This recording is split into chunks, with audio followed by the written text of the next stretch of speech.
যুক্তরাষ্ট্র ইরানের সাথে যুদ্ধ করছে না বলে মন্তব্য করেছেন মার্কিন ভাইস প্রেসিডেন্ট জেডি ভ্যান্স। তার দাবি, যুক্তরাষ্ট্র তেহরানের সঙ্গে নয়, যুদ্ধ করছে ইরানের পরমাণু কর্মসূচির বিরুদ্ধে।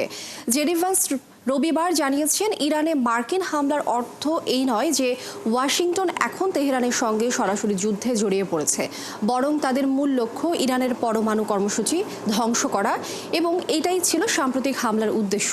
সংবাদ মাধ্যম এনবিসিকে দেওয়া এক সাক্ষাৎকারে ভ্যান্স বলেন, হামলার ফলে মাত্র একদিনের ব্যবধানে ইরান অনেকটাই পিছিয়ে গেছে তাদের পরমাণু কর্মসূচির অগ্রগতিতে।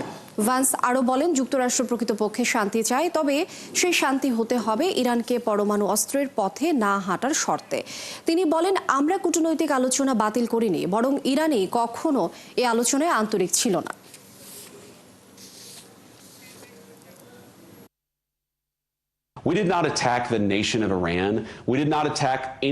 আমরা কিন্তু ইরানি জাতির ওপর কোনো হামলা করিনি।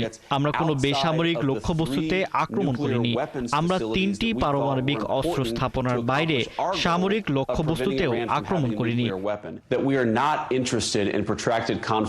আমরা আক্রমণ করেছি সেগুলোকে যা ইরানকে পারমাণবিক অস্ত্র ধারণ থেকে বিরত রাখার লক্ষ্য অর্জনের জন্য গুরুত্বপূর্ণ বলে মনে করেছি। Allow the Iranians to achieve a nuclear weapon, John, and expect that's going to lead to peace.